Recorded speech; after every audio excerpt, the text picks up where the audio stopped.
All right, take two. You ready? And action. John, you're here. Man, thank you for having me. I'm very excited. Oh, wait. Almost forgot something. No. We're still Okay. rolling. All right. I don't know what he's got up his sleeve. Are these mics connected, Rob? Is yours connected? Yeah, it is, huh? This is interesting. Yeah, it's like hardwired. I just run them straight into the FX. Got it. That's cool. XLR inputs. That's legit.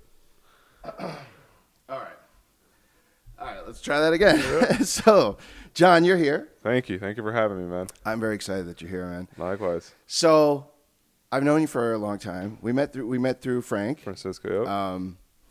And you are the person. Whenever I describe you, I say, well, if you Google how do you start your own clothing company or clothing brand, you are the person that's going to show up. Yep. Like first.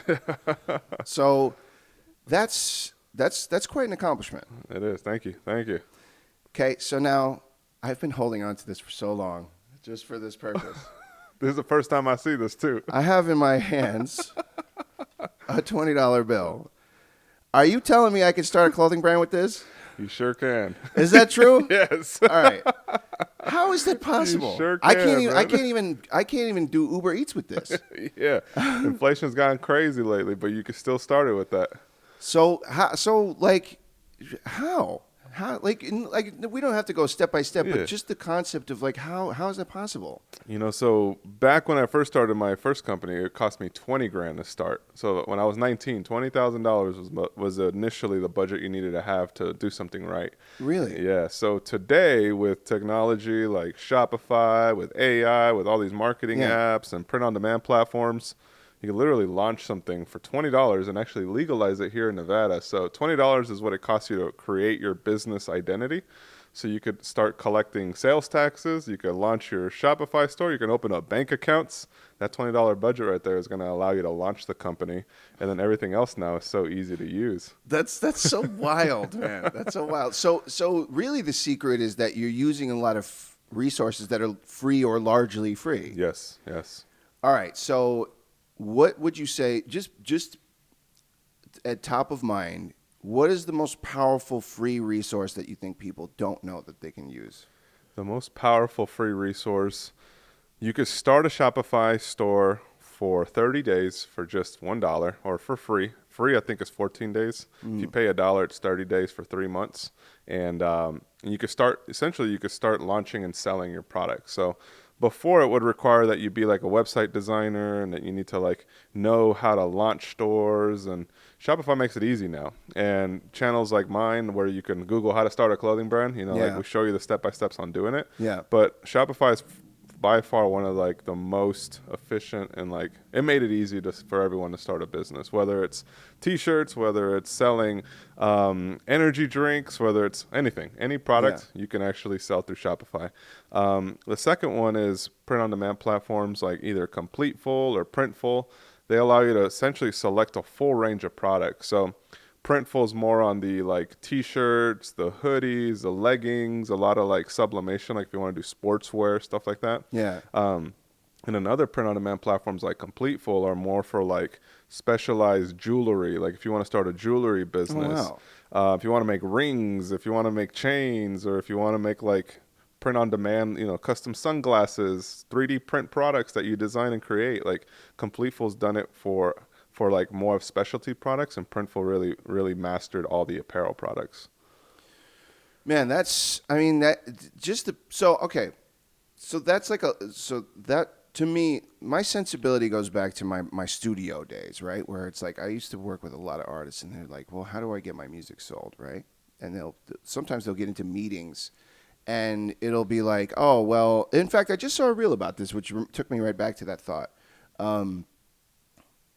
Oh, okay, well, you're talented, and you have a product that might sell, but if you're not already moving X units, then we can't get that help. So for someone like you who's really deep in the game, and you do have your own and you started by having your own brand, and that's what led you into helping other people find their way to success in that realm, right? So is it grassroots boots on the ground thing first, and then, hey, let's try to make a move to sell it like widespread on the internet? Or do you think people should jump right to that? I would say if you're just starting, it always helps to have some sort of following. Yeah. Right. Like, and that's really where you're going to differentiate in your brand, is in terms of like, who are you selling to? So a lot of times, because my videos are like how to start a clothing brand, so kids in school or somebody just out of college or in college is like, hey, I want to start making money. Let me figure it out. Right. So then they'll actually follow all the steps, and then they'll hit me up and be like, hey, you know, why am I not converting? Why am I not getting sales? And I look at their website, and there is no market direction. They don't have a social media. I asked them, where's your Instagram? They don't have one.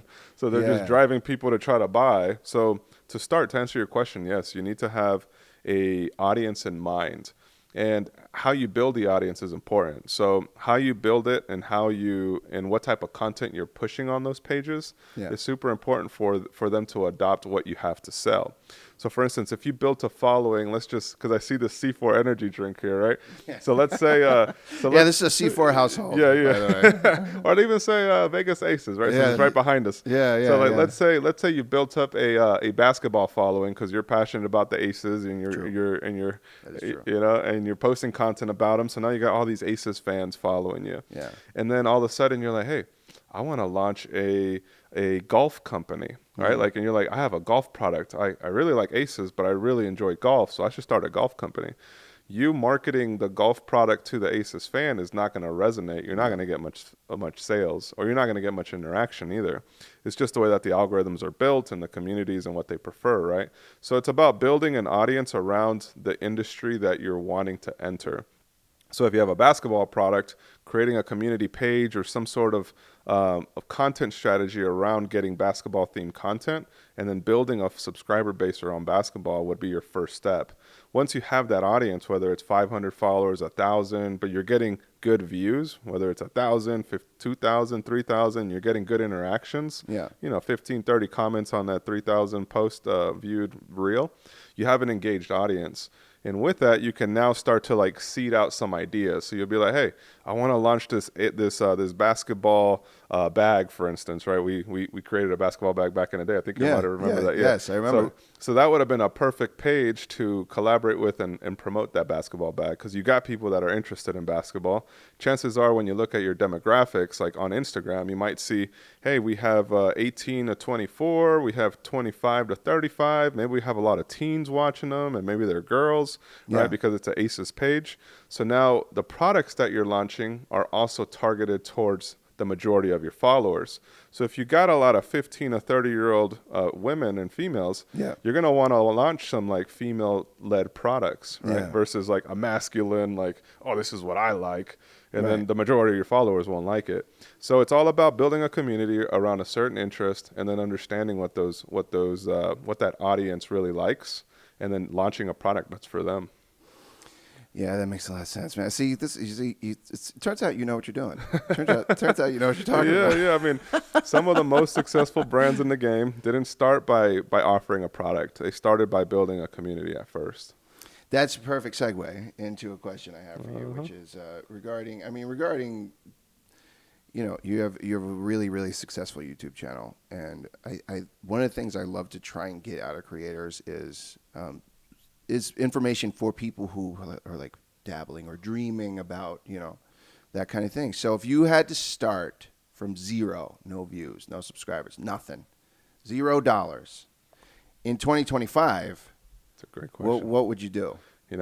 I should have been prepared for this question, but I wasn't. I was just like, let's just go have some fun. Yeah. So 2025 is a very interesting year, especially like quarter 2 of 2025, right? Because if you would have asked me this question in 2024, it would have been way different than now. Yeah, huh? And wild. So crazy how fast the year has changed. Yeah, man. And like, to give everybody some context in how it started and why I say this question is so crazy is because when I started my first business, I was 19 in 2009, right? So like that was at the height of the recession. The economic recession just happened a year before that.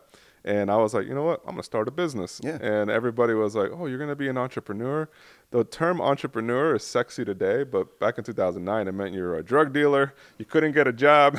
Yeah. It just meant you were going to try to sell something. It meant you were unemployed. It meant you were unemployed. Yeah. Exactly.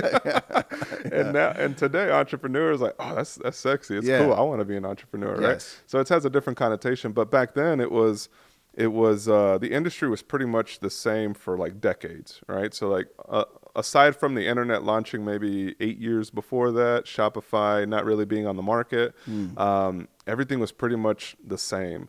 And what that meant was you needed to go and Google things. You needed to find factories. You needed to call factories up. You needed to drive to those factories, make relationships with them, get them to make your product. And then you didn't want to share that information with anybody else. Like if you were like, hey, who was your plug for that bag company you just started? You'd be like, hey, man, you're going to have to do your research, right? Like anybody I talked to in the game, they never wanted to share who they used because it was so hard to find.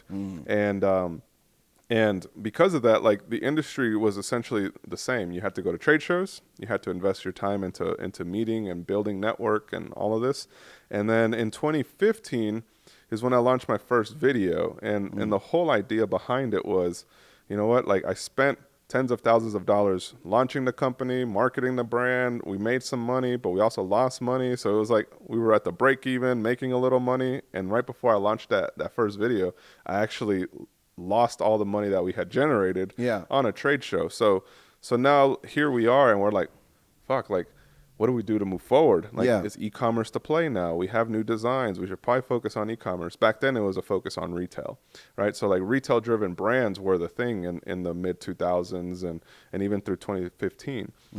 So then in 2015, when I was faced with a bunch of setbacks and I realized, you know what? We got to take matters into our own hands. We can't just keep relying on boutiques and retailers to sell our products. Right.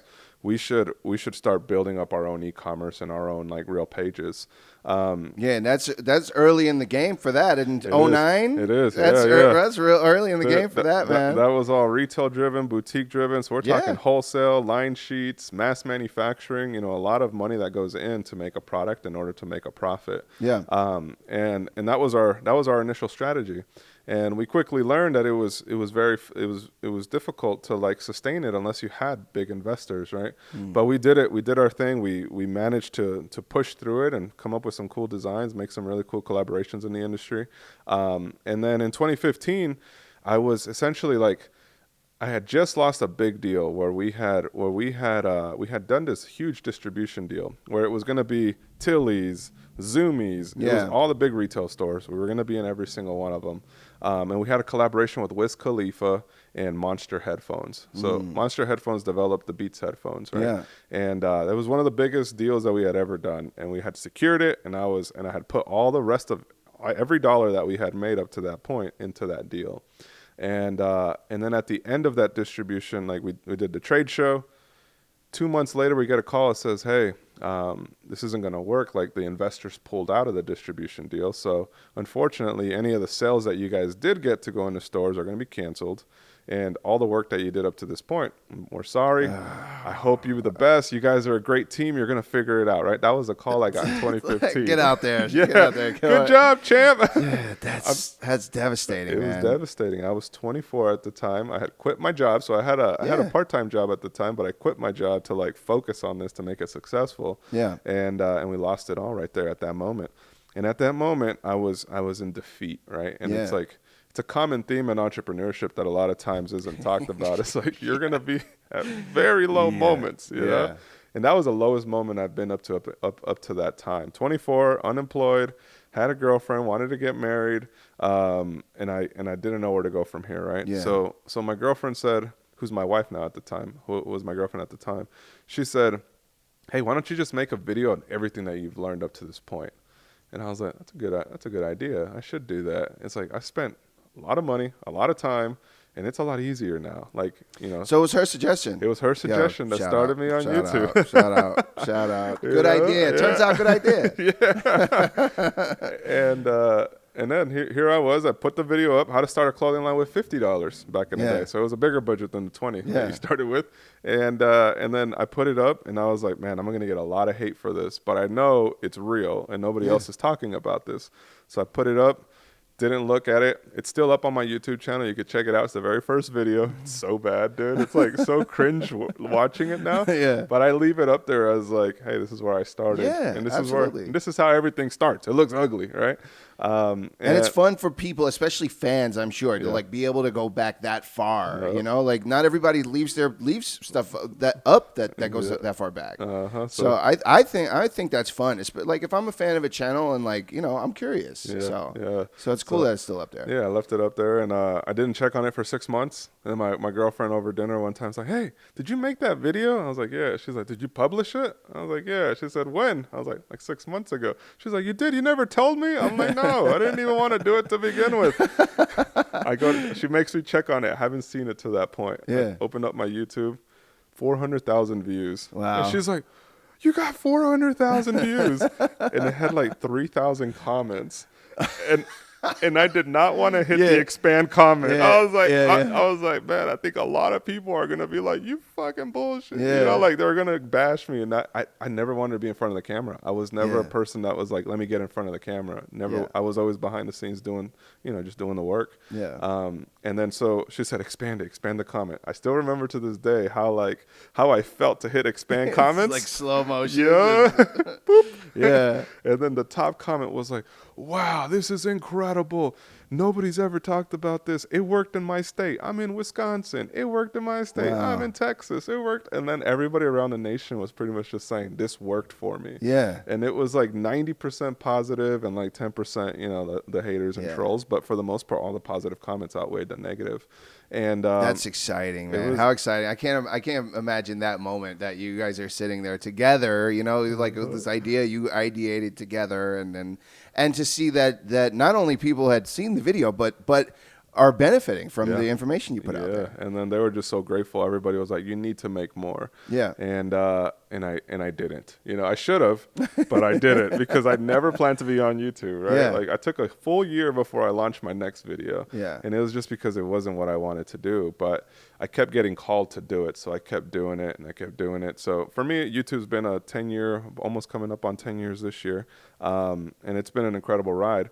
But to go back to your original question, right? Yeah. What is it that people should do in 2025 if you're starting from zero? Yeah. The reason I say that times have changed is because even from 2015 to 2020, not much really changed. Like in terms of the information and the tools, like there's still Shopify, there's still print on demand, there's still all these tools. It was all pretty similar. Even 20 to 2023 was a 10-year gap that had some innovations, but nothing really changed. Right. 2025 today, we're talking about like a whole industry is being revitalized. And it's a very exciting time, but it's also a very scary one. Yeah. Exciting because now you have the potential to not only start, but to scale your brand with tools and AI and all these resources that are coming up, even just ChatGPT on its own. Like what it can do for you is absolutely insane. Yeah, it's pretty wild. I have friends that like ChatGPT is their nutritionist. You know, it's insane, like, man. Yeah. that's like, oh, okay. That's wild. Between Grok, ChatGPT, and like Claude, like you could do so much. Yeah. And it's like you're getting consulting from different people, right? Like ChatGPT has certain, Grok is something else, Claude is a whole different monster.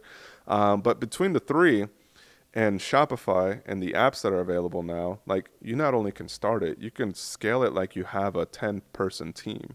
And the reason I say that is because over the last 3 years, we had a 12, 15-person team, right? We had like 8 full-time, part-time.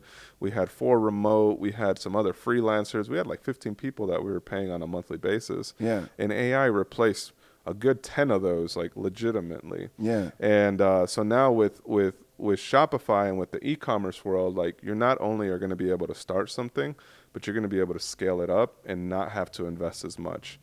So ultimately, if you're starting with $0 in 2025, if I were to start something today, and I always enjoy starting something new because so I recently launched something with my kids. So we started a kid brand, and I enjoy launching something new so I can actually see like, okay, let's build this out and let's see what happens, and let's just let's test all these tools. And because once you have a following, once you've established a base, like it's easier to grow. Yeah. But when you're starting from zero is always the hardest.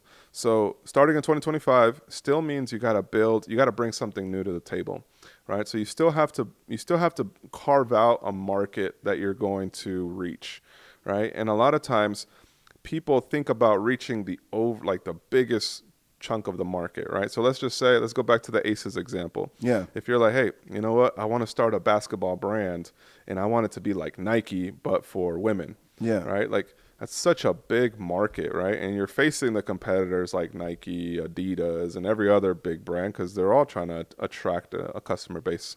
So instead of going for that big pie, it's about going for a smaller subset. Maybe it's the 12 to 18-year-old girls that are in middle school and high school and that are getting ready for college. Like you're the brand that's serving that market, right? And maybe it's not apparel. Maybe it's a certain type of bag, or maybe it's a certain type of hair extension, or like a hair tie, or something more performance driven, a little bit more creative. Yeah. And attacking the market in that sense allows you to start like getting those immediate sales because nobody else is doing it.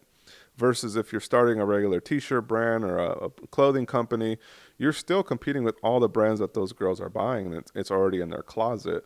But what other products can you launch that they're not typically getting marketed to, right? So like it's all about finding who your customer is and then carving out a smaller slice, because by starting with a smaller market, you could then expand to bigger markets. But it's very hard to start with a big market because you're going to be outbid by everybody. Yeah. And everybody else's product is always going to look a lot better than yours. So it's about identifying who your market is and then building a content strategy to gain those followers, to gain those people that are interacting with you, and then creating that product, or already like starting to think about how you're going to embed that product into that market. Okay. Wow. It's a lot. It's a lot of work, huh? It's a lot of footwork. It's footwork, but you know what? That's why I say that AI is completely changing it, because that groundwork of creating a content strategy, the groundwork of designing a product or even marketing it, like creating, the imagery and the call outs to make it look legit, can all be done on ChatGPT now. Like it could literally give you a content strategy. It could diagnose other people's content strategies. You could download transcripts from YouTube on the best performing content that you find, and you could tell it, hey, make me another version of this. You could go and create videos to promote it without even showing your face. Like, there's so many ways to like break into the market today that wasn't available even a year ago. So regarding that, this is a conversation I have with people all the time, and so I'm excited to ask somebody who actually knows. So how important is it? Like you said, you need to look at a group and then look at a smaller version of that group. How granular and specific can you be? Because the sensibilities I was taught in my marketing education, in terms of at least trying to get people to connect with content, is like you want to be so specific that you know the person's name. You know what their job is, what time they get up. Do they go running in the morning? Are they married? Do they have a pet? What do they dress like? Like what nationality are they? What is their hair? How specific do you need to be? And why does that work? Why does that work better than just saying like, oh, I want to speak. I want a message that's a popular message for X demographic, Man, so you gotta know exactly what you just said. So like as best as you can. And everything is a hypothesis, right? So like when you launch something into the market, you have a hypothesis of who's gonna be buying it and who's gonna be attracted to it. But until you start making sales and until you start calling those customers and learning more about them, sending out surveys, messaging them on Instagram or TikTok to learn more about them, like until you start to like sell, it's always a hypothesis. But you do your best foot forward by knowing exactly who you want to speak to. Yeah. So if it's in this example that you're saying, like maybe her name is Kayla, right? Maybe she's from the Midwest and she's a big fan of the Aces, right? And Kayla is 15 and you've identified that she lives in a 2-parent home, and you have all this like hypothesis, right? Yeah. And as you start marketing that product to her, maybe it's Kayla's friends that are attracted to it and not Kayla, but you at least were in a certain neighborhood, right? You got to that neighborhood and now you make adjustments. So a lot of times I think people also try to over plan, and they have a fear of executing until they feel everything's perfect. So like having a good start, you could always start making adjustments once you launch and once you actually get that feedback. But another important thing to note is sometimes people go too narrow on a market. And what does that mean? Let's say, so if by going too narrow in a market, you're not able to get a big enough market. So there's a thing in marketing called like the TAM, the total addressable market. All right. So if your total addressable market of a basketball brand, let's just say, and I'm just speaking number. I don't know anything about basketball. Yeah. I mean, I know a little bit, but I don't know about the women's viewership The numbers. WNBA, But yeah. let's just say the WNBA in total has 100 million viewership and like following, right? Let's just say that the overall total addressable market of women's NBA is 100 million. So that's the maximum amount of people that you could reach, right? That you could speak to that are fans of the game, right? And from that, if you carve out a niche, let's say maybe it's 15 to 25-year-olds women, right? Then maybe it's a 25 million person addressable market, right? Total market size is 25 million. Right. But then if you carve out an even smaller niche of that, and let's just say you're now reaching the 15 to 18-year-olds, then maybe you only have a 1 million total addressable market, right? And you're always thinking about you're always thinking about getting a good addressable market, like a good audience size, but not too small, because your ceiling is always going to be limited. So what I mean by that, if you could only at the very maximum with your product reach 1 million people, then even if you get 10% of that, like you might be able to sell to 100,000 people, and that's it. Yeah. So like your business is capped. You're at 100,000 customers total that you could reach or capture at that moment, right? But instead, maybe you should be going into the 20 to 30 million. Like, how do you reach 30 million? Because even if you get 10% of that, that's 3 million customers, right? And you could build a good business off of that. Yeah. So it's always about finding a subset within a market, but then also going to ChatGPT, go in these tools and figuring out how big is this market. Yeah. Like you don't want to go too small and then you're capping yourself, because the reality is you might only get 1 to 2% of that market. Right. So if your total market is 1 million, that puts you at like, doing quick math, that puts you at like 20,000 customers max that you could reach. And to reach 20,000 people across the U.S. is going to be pretty hard. Like it's going to be very hard for you to get the right content strategy, because how do you reach 20,000 people? It's a very hard, you're going to have to pay for ads, but then you're competing with the other people that are like the Nikes and the Under Armours or anybody else that's selling to that subset as well. That makes a lot of sense. A lot of sense. So you got to have a good enough market, but it can't be like the broadest. Right. You got to have a subset of that, but that subset needs to be large enough where you can reach 1 or 2%. So what's the sweet spot for like let's say, yeah. So for our same hypothetical, like our Aces brand, what is the sweet spot? I would say anything in the lines of like 30 to 50 million to start. Yeah. Like 50 million is a pretty good market size, because if you And that makes it so that you don't have to like go crazy running super targeted ads, but at the same time, you're not just like spinning in the void. Exactly. Okay. Exactly. I see. That makes a lot of sense. So you're still like, your content strategy is still for the overall market, women's basketball. How do you reach the 100 million, right? But within that, you're gonna be tailoring your content for that specific group. That's gonna be the 30 to 50 million viewership, and then from those, maybe only 1% want to buy your products. Right. So even if you reach, let's say a short reach is 30 million people, like you're only going to get maybe 2 to 3% actually clicking on your website. Yeah. So if you're just looking at it from a math standpoint, 30 million people watch a video, let's just say 1% of that click to go to the website, you're at like 300,000 clicks. So 10%, 3, and then 300,000 website traffic visitors, right? From those website traffic visitors, you might only get 2 to 3%, right? So let's just say you get 2%.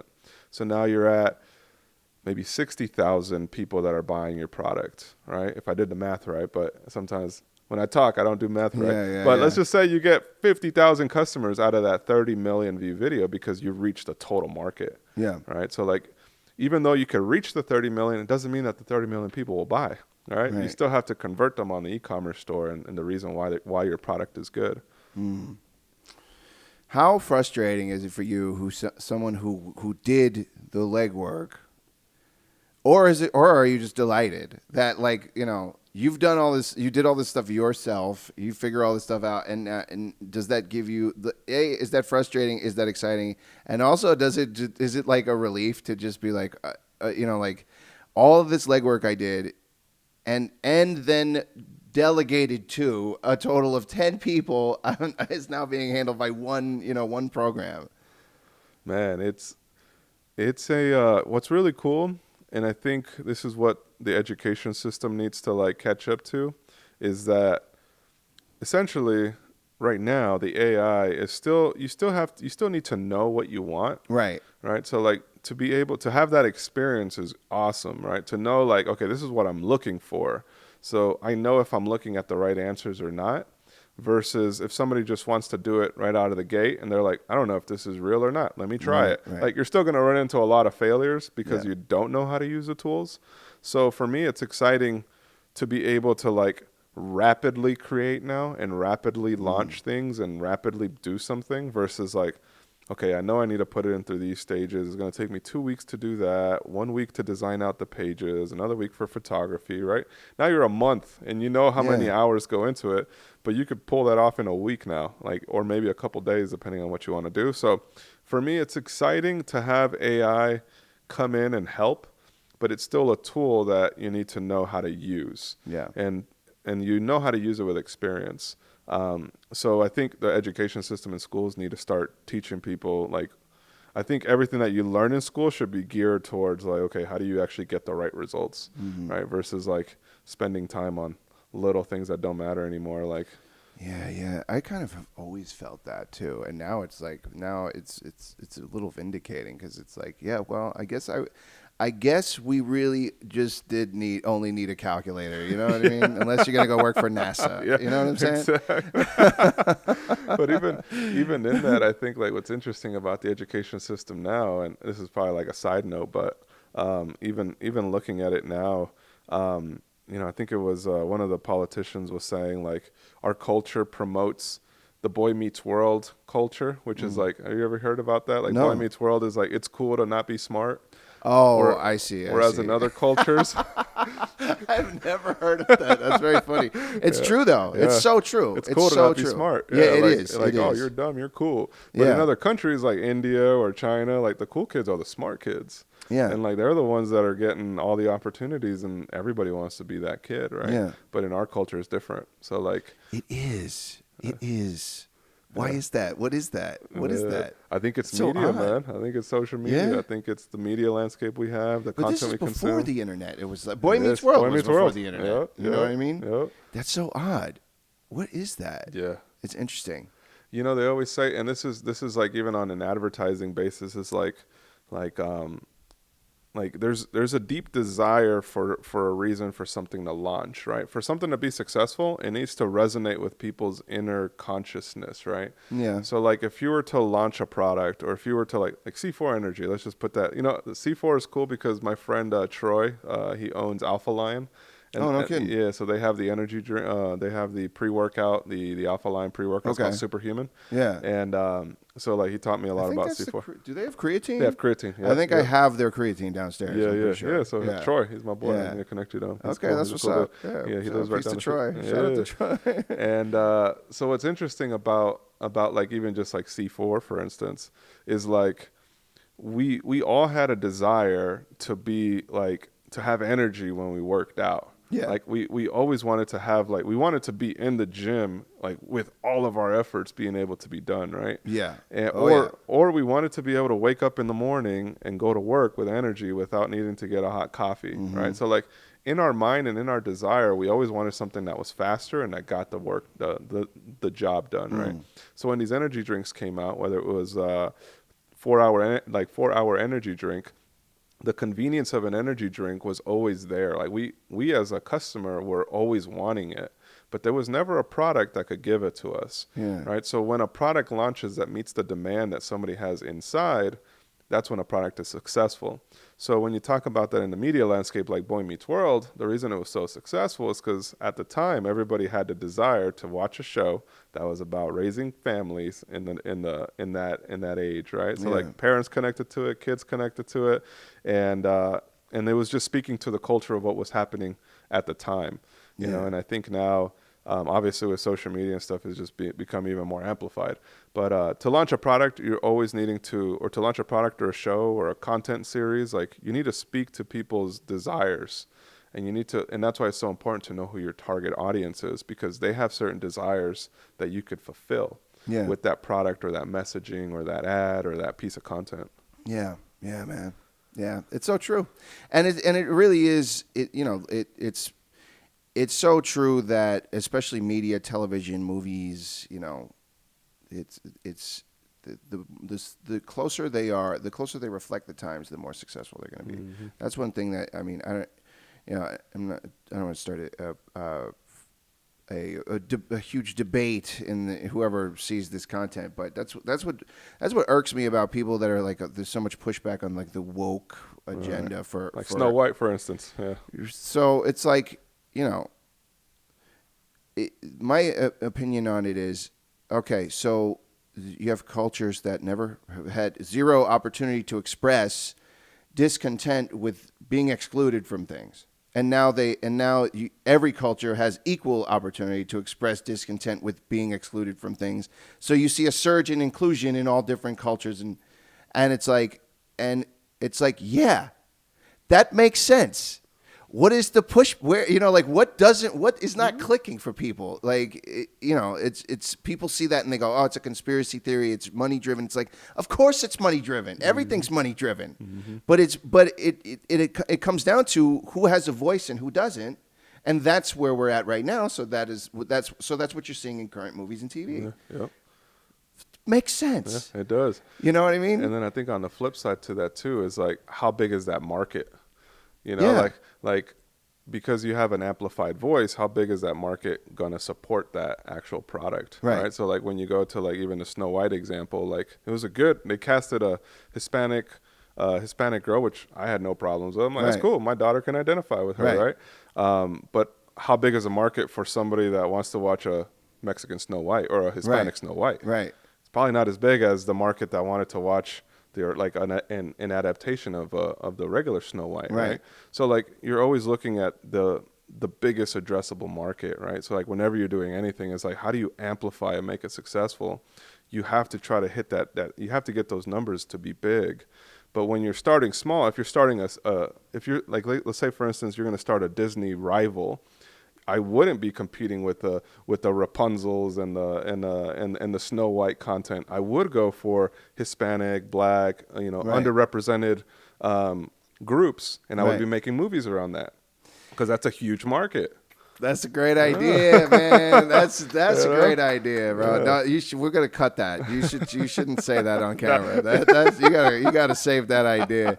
A Disney competitor that tells like Black, Hispanic, Asian stories. It's so cool, man. Imagine like Egyptian. That is really good. That is a really great idea. It's incredible, dude. Like we'd support it. I'd support it. I watch movies. I'd absolutely watch it. Because it's more authentic. It's more authentic to the creators. It's more authentic to the people that lived through it, right? So like versus trying to adapt things, right? I think they're diluting their own efforts. I do agree with you that would be way better. That'd be way better. That's a great idea. We love that. Whoever has that, make it happen. Yeah. Wherever you are, cut John a check when that works out.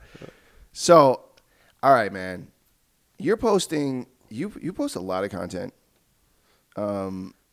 How often, especially for a guy who didn't even want to be on camera, how often are you shooting? How often are you, like, I know you're not, like, well, I'm pretty sure you're not doing your own editing. No. We have editing too.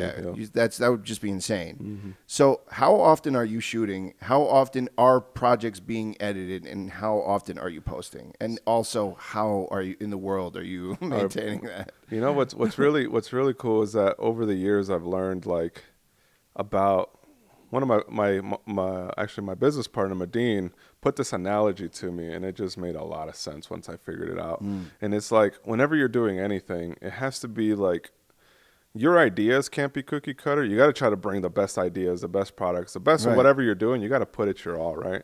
But then on the other side of it, you gotta also have a good system that makes it where it's one in, one out, right? So like input in, input out. And for the longest time, working as like a solo creator, because when I first started the YouTube channel, I was doing it, at night. I was editing videos, and I was, filming it with me and my wife, or my girlfriend at the time. She was filming me. I was editing, publishing. So I'd do like maybe a video a month, maybe a video every 2 months, because it was really hard to get to, right? Especially with editing back then on a little laptop. I had like a little PC with Sony Vegas, right? So it was fun. So I remember doing it all on my own, right? So when I started to hire people on, it was difficult to adapt what I had in my mind to the expectations of what they should execute. Yeah. It's always very hard to like hand something off that's creative. It's very hard. I get that. It's totally very hard. Get that, yeah. And what I learned really quickly is that if you work with people that have similar interests, they don't have to be in your niche. Like, they don't need to know apparel. They don't need to know music. Actually, if they're music videographers, they're usually pretty good at everything. Yeah. Like, that's what I've come to learn. Yeah. So like, there's certain traits that you want to have in a videographer, and there's certain traits that you want to have in editors. And it's about finding those traits in other people that you'd be like, I could train them up on my thought process, because he has the foundation already set. It's just about training on the things that I like and the reasons why things work. So when you're starting to hire out, it's always important to like figure out, okay, what's going to be successful about this role? Like, what kind of person do I need to hire for them to be successful in this role? So once I was able to find that out, before I was just hiring people and they wouldn't work out. I'd be like, hey, I need you to do this. And it didn't matter how many times I trained them, how long I sat with them, how many video reviews, it never got any better. Yeah. Because they were taught a different way. They grew, they just weren't able to connect the dots. Yeah.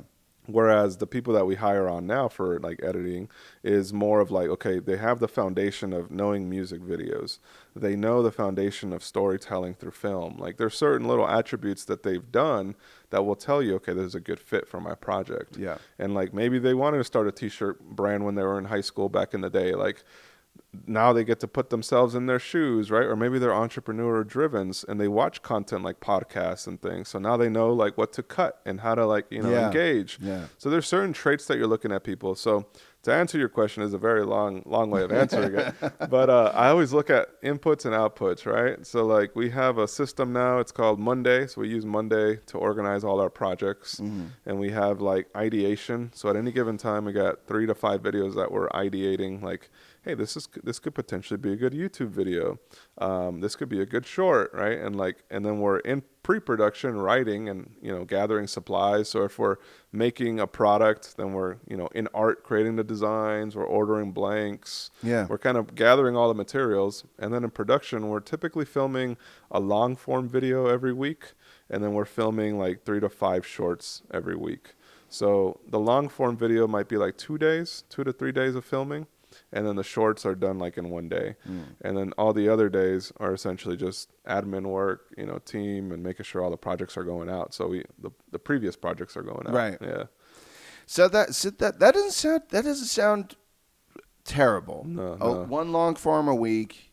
I mean, if you haven't seen John's videos, which you should, but I mean, a long form video of yours is no small thing. The most recent one we did was a total of 14 filming sessions, but it was like a film session might be like, I got to do a screen recording and a voiceover, right? So it might only been an hour, but in total it's about 40. I've calculated about 40 to 50 hours for a long form video. And then it takes another like 20 to 30 to edit. So you might be in about 100 hours into the project. Yeah, that's wild. And then it goes up, Yeah. So like, and then from there, it's just about, did it connect with the audience or did it not connect with the audience? And that's how you determine if it was successful or not. Yeah.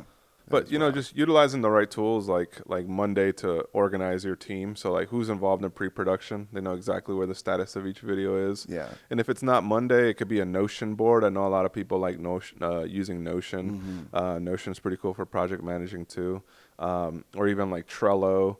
Trello's pretty good, like very simple, card based if you're just getting started. Don't overcomplicate it. Don't go get crazy memberships. Just have a process, right? Like, how is your writing process? Like, you got to start putting things on paper. Like, what goes into write before you even write? What do you need to get done, right? Like, what will make a video successful? Typically, that's the topic. What's the topic of conversation? What's the title? What's the thumbnail? Like, how big can this video be, like, within the market that I'm attracting, right? So, like, all of those are things that go into your pre-production before you even write. That's right, and that's right, and you mentioned, and then you assess the success of the video, and so that was one more thing I wanted to ask was, what is a successful video, like, other than let's say obviously if a video goes super viral, that's like great, anybody wants that slam dunk to happen, but like let's say you're a creator with like 5,000 followers, let's say, which is pretty respectable as a new creator, but also maybe. So like what should that person be aiming to do from that point, when you're starting with a smaller following, like 5,000 subscribers, it's really about engagement, right? So like your metrics aren't necessarily the views, but it's the engagement that you get in the comments. So a lot of times you might attribute success to like, oh, I got 30,000 views. This is a good video. Or I got 100,000 views. Yeah. But a lot of the gold that you're going to find is in the comments. So like whatever people commented about that video that you made, you should wonder why they asked that, and can that be a video that could potentially get a bigger market? Yeah. Right. So like I had a pretty good example. Last year, my cousin just randomly came up with an idea, right? He was like, because he was my videographer, and he's a guy, he's super creative. Yeah. And he was like, hey, we should go and like, drive the streets. Let's go in the hood and let's find taco vendors, eloteros, the guys pushing the carts, the little ice cream guys, and let's make them clothing brands. I said, bro, that's great. I said, that's creative. Yeah, that is. But that is crazy. We're gonna go in the hood, and he was like, yeah, let's do it. It has to be after hours, after 5, because that's when people start coming out, because it was during the summer. Yeah. And I was like, all right, let's do it. So here we are. We're driving through the hood. And we're literally like, there's gunshots going off in the back sometimes. We're like, all right, now it's safe to go out. So we're driving and we find an elotero pushing this cart. We're like, hey man, and he's filming, behind the steering wheel of the car. Yeah, it's hidden camera type things. Yeah. And then so I have to approach him and be like, hey, you want a brand? Casual conversations. And then we end up creating a brand, and we bring it back to them 2 or 3 weeks later. They love it. They're wearing it. And then he was like, now we got to do 4 of those. So we had 4 people in a video. But the time it takes to go find those people on the street, it's not like they all congregate on one neighborhood, right? Yeah, it's not like you just go to one block and everybody's there, right? You gotta literally drive up and down the streets. Yeah. And so that was a very time-consuming video, like the most time-consuming video I ever did last year.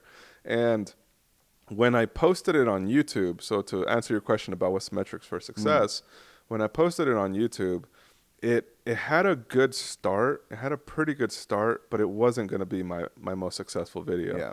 Right. And it actually, it was crazy because it did do really good like a day or 2 later, and it just took off. And I was like, yes, this is going to be the next 1 million view video. Yeah. And then it capped at like 70,000 views, and it's like YouTube just cut it off, off from any traffic because it was going crazy. And then it just stopped. Yeah. And I was like, what is that?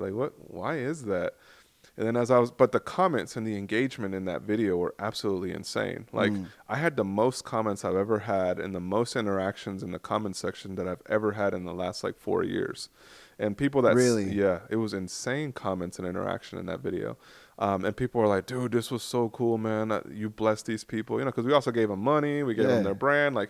I was like, I'm not gonna make any money on this video, but I want these guys to like go out there and be like, yo, thank you so much for doing this for me, right? Like, Yeah, that was all it was. And exchange, it's a good exchange too. Yep. They're helping you get content, Yep. and you're giving them something of value. Exactly. It's not just like, hey, I'm gonna come exploit your Yeah. elote business. Exactly. Like you get something of value. Exactly. So that's fair, and people can enjoy that. Yeah, and people can feel safe to enjoy that. Exactly. So we did that. That was the first video that we did. 70,000 on YouTube. Then I cut up some shorts. I was like, you know what? Let me make some creative shorts around this. Yeah. So then I did some original shorts where we introed the video differently, and then we used some of the footage from the video. So it ended up being a 60-second short.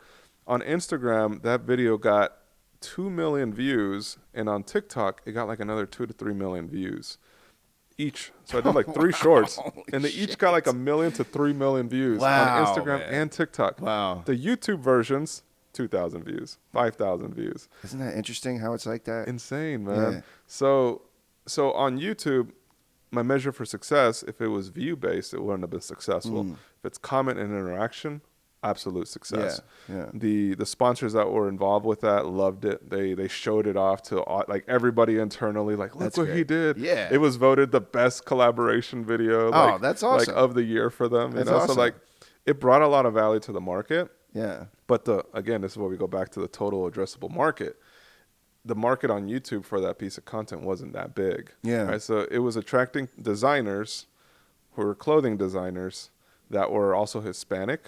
Yeah. And that's kind of where it capped. So like Yeah. it found the 3. Like that's my theory based on analytics is that the Hispanic market, because it was all Hispanic vendors, Right. clothing brand designers or clothing brand owners and designers. Yeah. Right. So like that's 70,000 people of potentially maybe the total addressable market for that might have been 300,000 people. Yeah. But I got a big chunk of that, and that's why it throttled. Right. Whereas on Instagram and TikTok, like they just love to share things that get interactions and views. Yeah. And that's the reason why I just blew up on those platforms, because it was just so interacting and so cool. Yeah, it's a lot less likely that you're going to share with one of your friends a long form video on YouTube. That's Yeah. like your private, like, it's at the end of the day, I'm going to It put this is. on type of thing, But yeah, like, of course, like if there's a reel or a TikTok you like, it's like you send it to 10 friends, Yep, exactly. That's wild. Exactly. So that was really cool. So to answer your question, if you got 5,000 followers, your interaction is what matters. Yeah. The comments, and then going in the comments and figuring out, oh, this is my audience member. Like this is a person that really enjoys this piece of content. Yeah. I need to learn more about them. Stalk them on their page, grab some screenshots of what they do, start building out your avatar for your content play, right? Like this channel is for Jose, or it's for Mike, or it's for Cindy, right? Yeah. Like, and start building that out, because the more you know who your audience is, the more you can create content that starts to attract more people like them. Yeah. And that's how your content's going to blow up in the long run. That makes total sense, man. That makes total sense. I do love that. I'm curious. Is there a success story, a real success story of a brand that blew up from following we know that a lot of people reported back on that first video and said, this worked for me, but is there anyone that stands out in your mind that succeeded off of your videos? The coolest story I have, because they're probably one of the biggest brands, but I have a lot of them like them that they're not. I mean, there's some that are at the forum shops at Caesar, so they're selling millions of dollars worth. But I think the coolest story, and the reason why I love sharing this one, is because it was a direct connection from YouTube, right? So sometimes, like when you're on YouTube and they're watching, somebody will comment, be like, dude, I did this. I love what you did. I watched all your videos and I did this. But I was never able to meet the person and like figure out their story and see like how it progressed, right? But I want to say the coolest one was by far Mentality. So Mentality, the clothing brand. I was filming some videos. The guy calls me. He's like messaging me on Instagram, and he's like, dude, I just watched all your videos. I binged it. He's like, I want to launch a brand. And I was like, oh, that's awesome. He's like, I'm here in Vegas, and are you down to meet up? I'm like, yeah, let's do it. I haven't, somebody in Vegas, like I have some time. Let's meet up next week. And I met the guy, and he's like, so this is what we have. We have an idea for doing this. We're doing some bracelets, but they're not really selling. And I was like, well, you know what it is to print now, because they told me they binged all my print content. They're like, Yeah. yeah, so we know where to manufacture. So I got them leads for like local suppliers. And I was like, dude, you know what we need to do? Let's go to this trade show together. So I got them tickets to come into the trade show. And I was like, these booths over here are going to make like, because they were telling me how they wanted to go into like, they wanted to be like the Gymshark. But back then, Gymshark wasn't that big, right? So today it's huge. But back then it was like, yeah, we're in the Gymshark market, but it's more for like football, more of like Under Armour for the Gen Z, like, Yeah. I was like, interesting. So I was like, go to these vendors. These guys are going to take care of you guys. And through that, they ended up like profitably launching like some really unique collections. And they were able to start selling, hundreds of thousands a month. They were very good. So like the founders there are incredible when it comes to their social media marketing, which is to my point. They didn't just launch the company out of nothing. Like he built a page for sports enthusiasts, right? So he built the page that was all about the mentality of showing up on the Gridiron, right? To show up on the field and to show up in your sport. Like it was all based on mentality, and it was like, So it's just content that like we're talking like quotes, inspirational quotes. Yep. stuff. So back in the day, it was like carousels, like photo images with quotes. Yeah. And when they got into reels, they started like highlighting, certain people in their community that were sharing reels, and they would do some cool cuts. They were always and to the founders' credits, they knew exactly the type of designs that audience would want to buy. Right. So for us, it was connections. It was like, yo, this is the opportunity that you have. This is how you should think about launching and growing it. This is where you should distribute, right? And to this day, they're incredible people, and they've launched multiple product brands that are under different names. But that one sticks out to me a lot because I remember seeing them back in 2016, 2017 off my original videos. Yeah, man. And today they're one of the biggest brands. That's awesome, man. That's so cool. Especially in that time, like the 2015, 2016 time was when it was like, and this is just from like, of course, from an outside, purely outside perspective. I feel like that was like right at the beginning of the like oversaturation and then eventual death of like streetwear and like t-shirt. Like I'm just going to put a phrase on a t-shirt and then sell 1 million of them. Like that was kind of coming to an end right then. It was. For him to have this plan and then follow your instructions and then launch successfully at that time, which was a really, really saturated competitive time for starting your own, for like grassroots, like original. I'm a guy at a house, this is not like investors and like it's one guy, with an idea. Yep.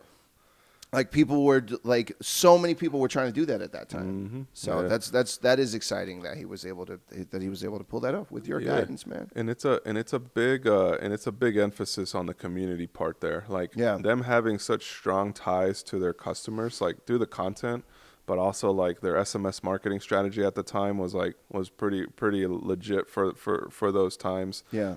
They were just so engaged with their audience, and the kids that they knew exactly who those kids were. They were kids that needed discipline. There were kids that were growing up without a father. There were kids that like were looking for that male role model, and they found it in a brand. Yeah. And that's powerful. When you could build a community of people like that, they'll buy whatever you have to offer if it's at the right price. Right. So it's got to be good, and it's got to be priced to that market.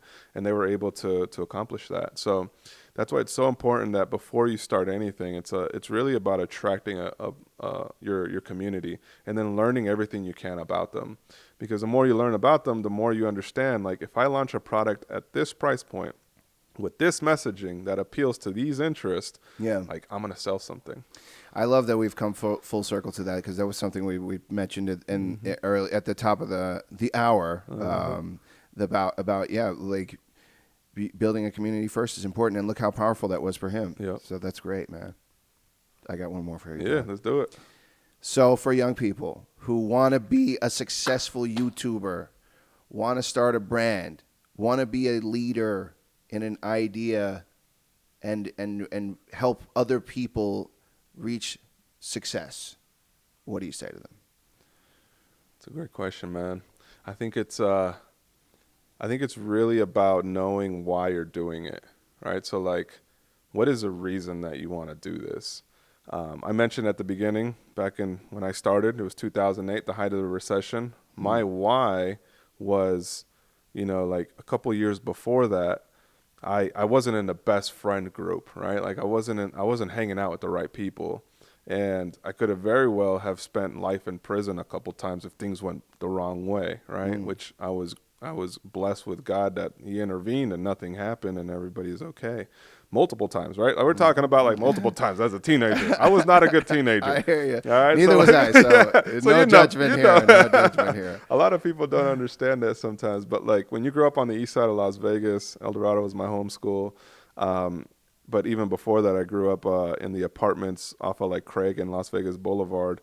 And, just growing up around gangs and drugs and all this, like it's normal to you, right? It's tough for Las Vegas kids, man, especially on the east side. Like, even having moved here, when I first moved here, I had, friends in their early 20s, and they're like, oh, yeah, I was just at a party. This guy got shot and killed. Yep, it's like, oh.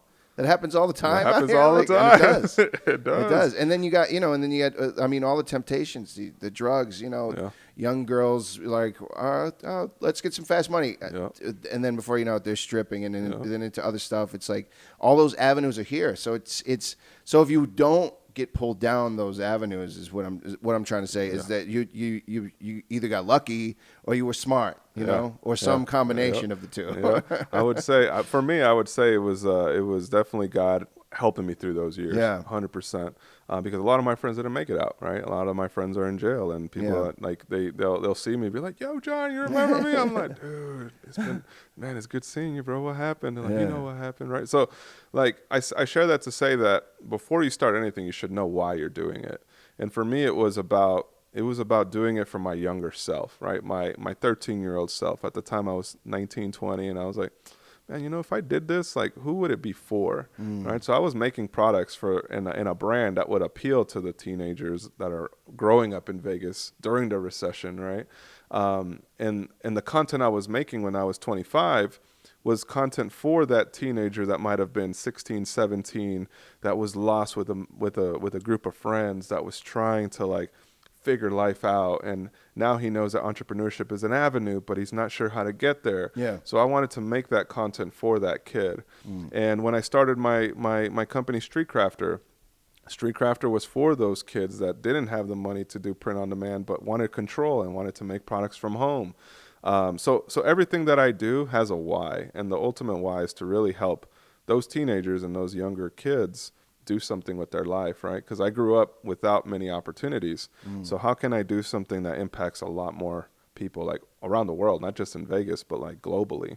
And so for anybody that's looking to start anything, like, why are you doing it? And like, because ultimately that's the only thing that's going to get you through everything that's going to come up to tell you not to do it, right? There's going to be so many reasons to fail, but when your why is strong enough, you're gonna persevere. You're gonna find your way through it. Yeah, that's great, man. Yeah, that's it. That is a very great quote, and it's so true. It is absolutely true that like you need an anchor if you're gonna undertake something. If you're gonna be willing to struggle, you're gonna be willing to go up and down and suffer disappointment. You need an anchor. You need something you can always go back to and be like, all right, this is it. And that's the why. That's the why, man. The sooner you learn it, the quicker you'll figure things out. Hell yeah, man. John, thank you so much for coming up. Please share your socials, anything you're working on, and we'll of course put a link to your YouTube page. So for those of you guys watching, wondering, okay, where can I find more information? Like Rob mentioned, we're gonna link it. He's gonna link it in the description down below for my YouTube channel. We also just recently launched something called the Brand Owner's Playbook, which is a whole PDF system. So like sometimes people don't want to take a full course. Like they already have so much to do. So we created a PDF system that essentially walks them through A to Z, but we also include suppliers list, design assets that you need to like build out your collections, and a lot of other bonuses in there that I wish I had even like 2 years ago when I was launching some new things. Like it's a refresher, but it's also something that gets people in the right start. And it's over knowledge that we've shared with many brands and the reasons why those brands succeeded. I put it into a PDF system, and people are loving it right now. I just recently launched that like 2 weeks ago. So that's available at brandownersplaybook.com. My YouTube channel is just JohnXSantos.